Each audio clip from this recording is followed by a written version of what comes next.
Good evening and welcome to the Year 9 Choices Options evening presentation on child development.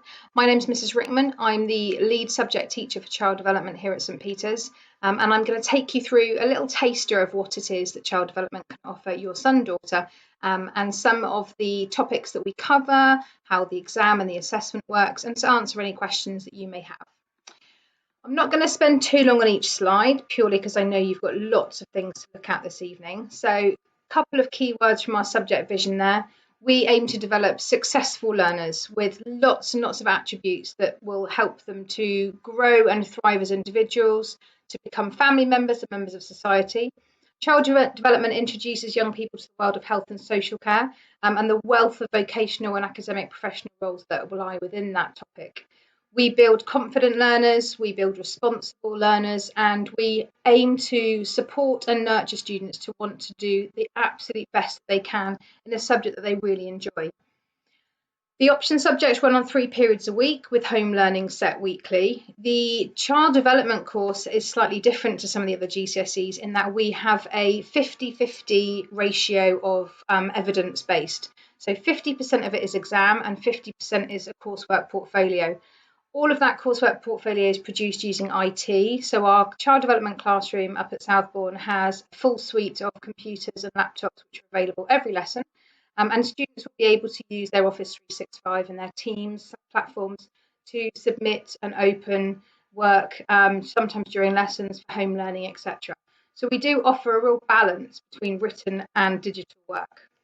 It's a relatively new subject here at St Peter's. 6 years ago, I started it, and it's been incredibly popular, and it grows year on year. Our first year cohort was, I think, 17 learners, and we're now up to 49, split into 2 GCSE classes.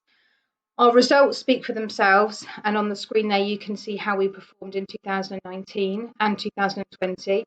The good thing about 2020, or the thing I'd like to point out, is that there we had no COVID reductions. So that score of 97% GCSE 9 to 5 is an authentic grade where all students had already done the exam, the coursework was not reduced in any way, they were not incapacitated or disadvantaged, and that would continue to be the trend thereafter. 77% of those students, and there was 47 last year, achieved higher. In fact, I think it was 47% achieved 2 GCSE grades higher than their target. And target grades are important, but they are not the be-all and end-all. We prefer to use aspirational grades, so we get the students to aspire to which grade boundary they'd like to achieve. So we really try to encourage them to move forwards. Child development pathways. We offer a fantastic health and social care AS level here at St Peter's, and this subject was brought in to bridge a gap that we felt was there for learners to be able to step into the AS level with a lot more confidence and a great foundation of skills. This subject will lead and link into so many different career pathways you wouldn't believe. Medicine and healthcare being the big one, and then you've got education as well. But anything in between those two, so anything to do with human beings, development, the mind, psychology, health, an absolute wealth of subject areas and topics. And the vocational support that we use in terms of talks and documentaries and looking at the various job roles really is embedded within what we do. Life skills, however, is probably the biggest thing. So we aim in child development to really give the students a broad picture as to what life would be like with children, working with children, but also working with human beings. We talk about the psychological impact, developmental impact. We talk about first aid, resuscitation, emergency care. It goes right the way through a whole wealth of topic bases, but they're life skills which are really fundamental to all of our students, and you'll see some of the comments later from students, but you'll see that they actually really do genuinely agree that the topics we cover and the things that we discuss and the work that we achieve is really great for life skills further on in their entire lives for moving forward. How is the qualification assessed? So as I said at the beginning, it's 50% exam, 50% coursework. This bodes really well for students that are maybe not strong in one or the other, because it gives them an opportunity to really balance out their grades. So we tend to sit the exam in year 10, we do it in the summer. So when the year 11s are doing their GCSE, the year 10s actually sit their paper. There is an opportunity to resit it in year 11, and if we needed to, we could all sit it in year 11. And then the coursework is bolted onto the exam, and for each of these sections, the students achieve points. And those points then go to this qualification banding at the bottom. They can move up. So students can really have control over where they pitch themselves in terms of a grade. They can see quite clearly that they need to get another 4 marks to jump a whole grade boundary. They can see that if they resat the exam, they might be able to get a higher mark overall. But the language also is really interesting. It is equivalent, exactly the same as a GCSE. And again, I'll cover that in the frequently asked questions. But the grading and the terminology used for Cambridge National is slightly different. So it's level 2 distinction star, distinction, merit, pass, and so forth. And it does go down to a level 1, but we always pitch at a level 2 pass and above. And that's where those 77% of students were. They were there on a pass, and then they achieved 2 grades higher into a distinction. So because of that balance of coursework and exam, it gives the students real flexibility. It makes them very accountable, and it gives them the responsibility to see where they could go further and how they could progress. So the exam topics are all listed on here. I shan't read through them all individually because I shall allow you to do so. But you basically have one exam paper, hour and 30 minutes, and it's sat as a full GCSE in the exam conditions in this portal. As I said, we do that in summer of year 10. That relieves a little bit of pressure from year 11 for your other subjects. It also allows you a resit opportunity, and it means that we know what that first chunk of marks is going to be. So we can really work harder in some of the areas, or we can afford to allow students to see that they're doing brilliantly, they're already on a distinction or a pass or a merit, and where do they need to go next. The topics we cover then go right the way through from conception all the way through to birth, postnatally, looking at emergency medical care, basic first aid, CPR, and all the way through until the age of 5. So our complete course goes from the ages of birth to 5. But we do also then link into the impacts of parenthood, mental health, psychological impacts, development of the child, parental responsibility, and carers. So we focus on midwifery, teaching, medicine, emergency services, all of those topics that are within the vocational sector. Some examples there of some exam questions. So you can see some are really low, sort of 1 mark questions where they'd need to know an actual statement answer. Others will require them to have a little bit more use of extended writing. So we'll be using what we call PEE, point, example, explain. And we work on these exam questions throughout year 10, and we do many, many practice tests. So the students have a great opportunity to practice their skills and hone their revision skills. Some of the work we've done recently, so I said about digital, we do lots of digital work. So this is a student in year 10 who was doing some job role cards, looking at various parts of the healthcare sectors, the roles, responsibilities, and duties, finding out about pathways, qualifications, etc. Note taking is really important in child development. So being able to condense notes. This is an example of something called the Cornell method, where we try to encapsulate an entire topic on one piece of paper. And the students learn how to simplify text, create revision resources, and to make effective revision tooling for them to be able to take forward for the exam. Again, mind maps work really, really well with some students. We try to bring in as much the fun element, so showcasing students' artistic skills. So that was a really beautiful piece, not long done. And then we also try to do fun activities that, again, get the students to bring that foundation learning into life. So we have been recently doing, and year 10 are currently doing, a little task with an egg baby. So a bit of fun, a light-spirited task, but the work that they do to go with it, they do a diary, they do a parenting plan, they look at baby groups, they look at the psychological impacts of a child being left on their own, the physical impacts where they need to be sleeping, etc., etc. So we try to bring a variety of tasks into our learning. The coursework then starts in year 10, and there are 2 big units that get bolted together to make a big portfolio.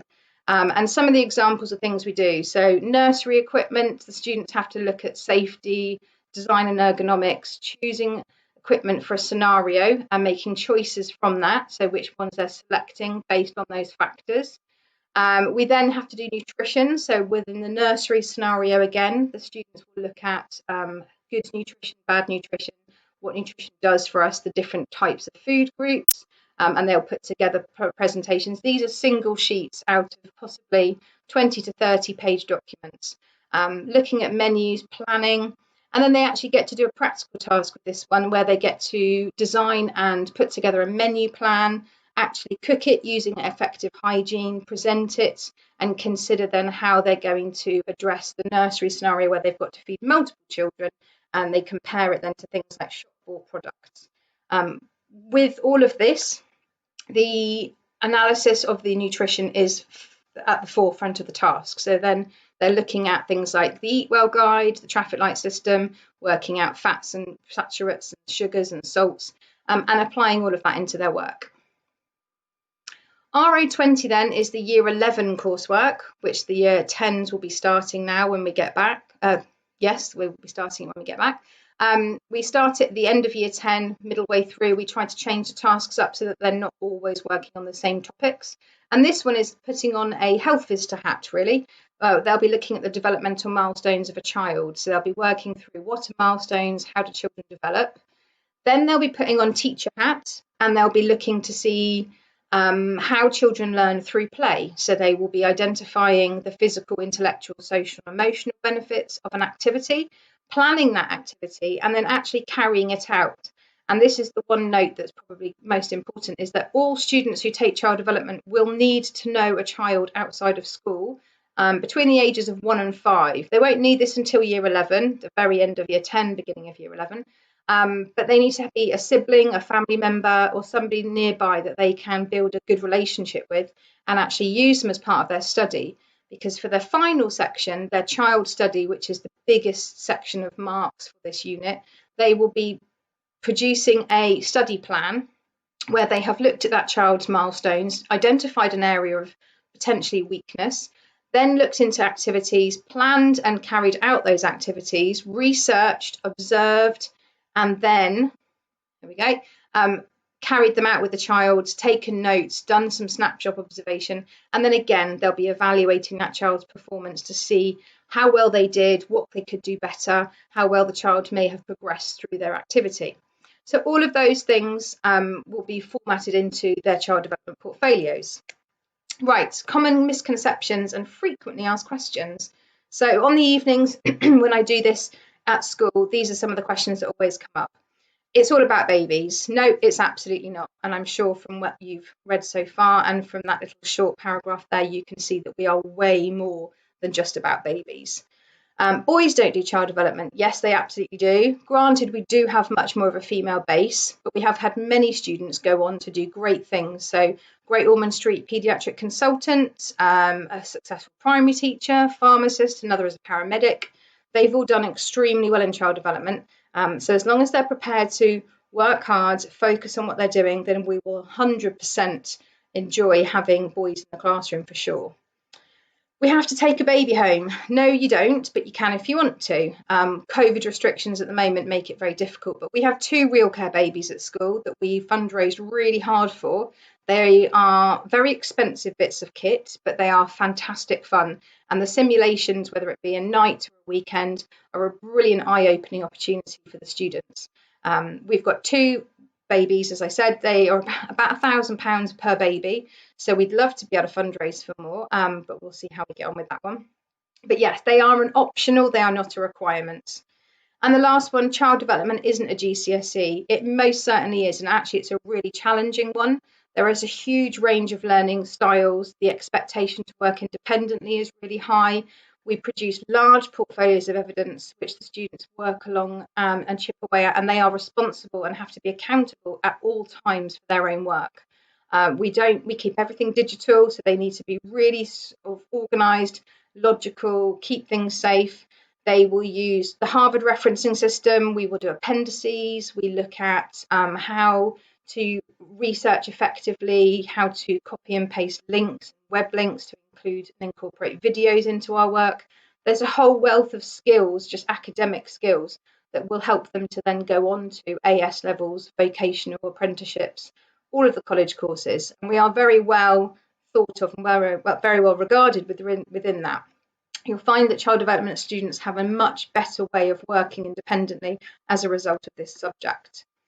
So, in a nutshell, lots of words there, but as you can see, the word baby does not feature once. Babies are absolutely a part of it, but there's so much more. There is so much to learn, and the sorts of students that we look for particularly are the sorts of students that want to go into a world where they have to be responsible, accountable, a team player, independent, problem solving, really enthusiastic, really passionate about what we do. And so, yeah, some of those qualities there we look for in our students, but we develop them over time as well. So a couple of quotes there from my current 10s and 11s, which I'll leave you to read. But I hope that gave you a real taster of what we offer. It would be great to see or speak to some of you. If you have any queries or you'd like to know any more, then please do drop me an email. It's on the screen there. And we can organise a meeting on the options evening if you wish, or we can just talk via email. And I look forward to hopefully seeing and speaking to some of you very soon back in school, all being well. Until then, stay safe, look after yourselves. I hope you found this interesting, and God bless.